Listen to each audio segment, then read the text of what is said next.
Welcome back to another episode of Rock Boys Football. The Oklahoma Sooners, Brent Venables and DeMarco Murray get it done, landing the number one running back in the country in Taylor Tatum. And I kind of looking into DeMarco Murray, he needs a lot more credit. I think the people in Norman, the Sooner fans, they're giving him a lot of credit. But in the national media, like so much attention goes to guys like Brian Hartline getting it done on the recruiting trail. What DeMarco Murray's doing in this backfield is extremely impressive. You take a look at guys like Javante Barnes, Gavin Sawchuk, even a guy like Dylan Smothers from that 2023 class who really, I think, is criminally underrated because he didn't play a senior season. Now you add Taylor Tatum, probably the biggest feather in his cap on the recruiting trail.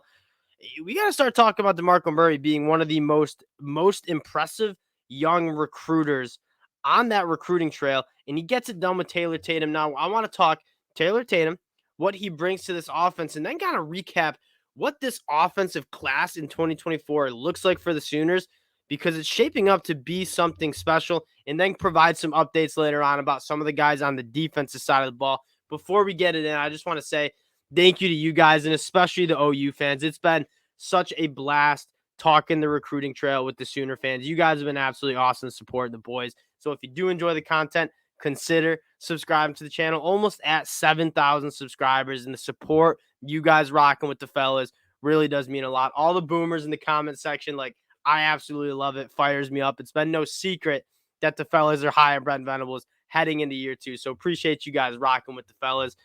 Let's talk some Taylor Tatum.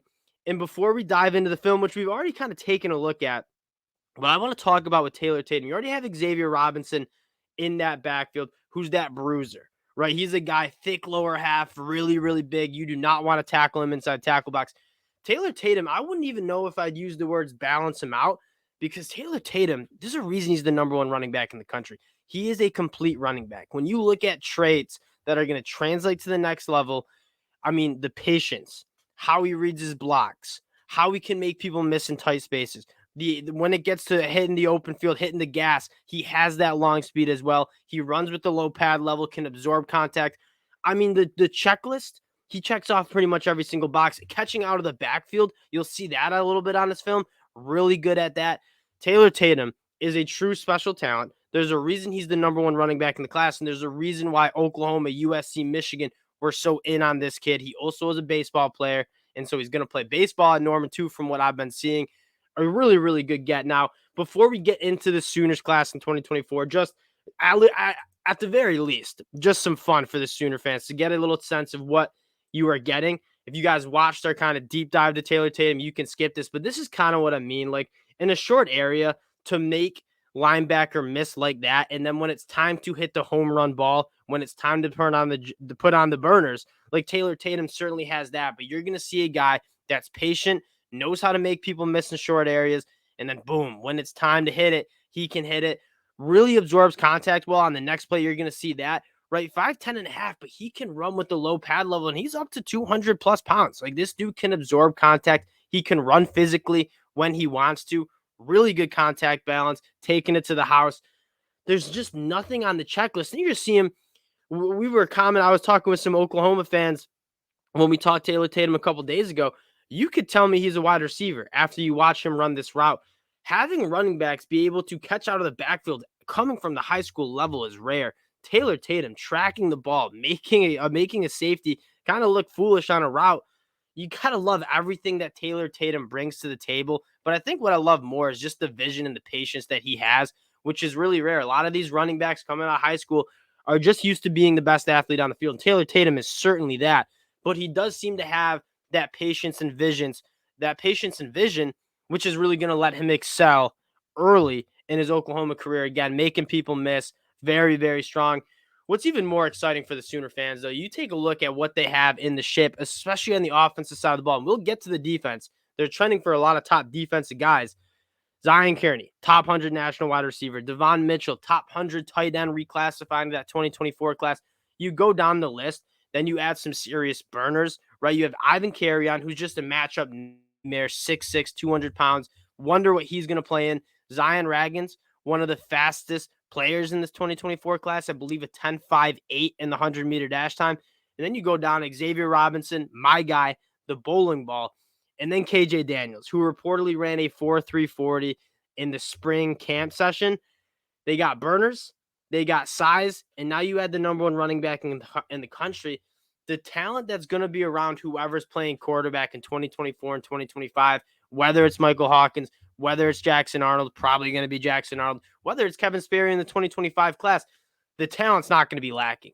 And I mean, in a year that we're going into Oklahoma's season, maybe having some questions about the wide receivers and who's going to step up, it seems like there's so much young talent in this pipeline, whether it's at that tight end spot, whether it's at the wide receiver spot, or whether it's at the running back spot. It's such a loaded group.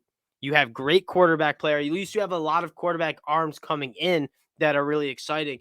Now I want to get to, and I think a lot of Oklahoma fans, and it's kind of been the story as we've tracked this Oklahoma class in 2024, I think the key word has always been patience.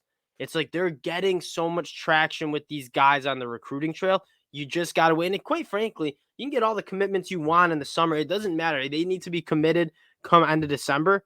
And so the fact that you've had all this five-star talent on campus, like it's going to come. We're starting to see it coming. If you follow recruiting, you know it's a momentum game. And it seems like Oklahoma over the last couple of weeks, Alvin Carrion, flipped from Texas Tech. You land Devon Mitchell, you land Jaden Jackson from IMG. Now you're landing Taylor Tatum, it's Zion Raggins. This is a long list of guys that have committed to the Sooners the last couple of weeks. It seems like they are getting that traction. It's a momentum game.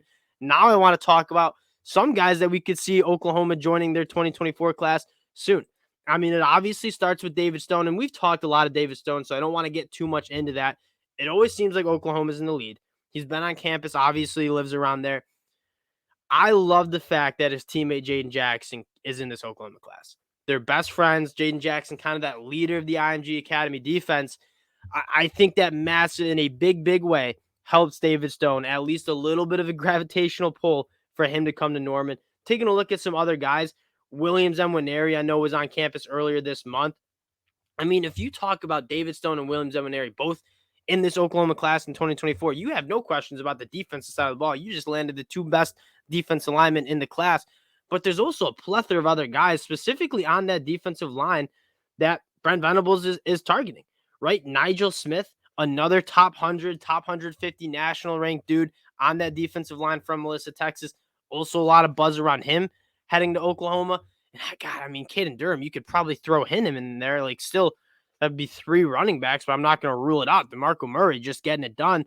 It's a really, really fun class. And again, it's still early in this process, but it seems like Oklahoma is getting that momentum, and they got a ton of targets that could find themselves in Norman come December. And the last thing we've always talked about is if this Oklahoma team can play up to the standard of what I think they should be playing in 2023, that's winning 10 plus games, competing with Texas for a Big 12 title. Like, that's when you see the recruiting really get fun, I think, when it comes to late November, early December, as Oklahoma is getting ready to move to the SEC, and you're starting to see them win 10 games on the field. You're starting to see the fans get real active. That's when I think it really gets fun. Massive, massive get for DeMarco Murray, for Brent Venables and the Oklahoma Sooners, landing the number one running back in the country in Taylor Tatum. Again, appreciate you guys checking the boys out. If you do enjoy the updates and the content, consider subscribing to the channel, and we'll talk to y'all later.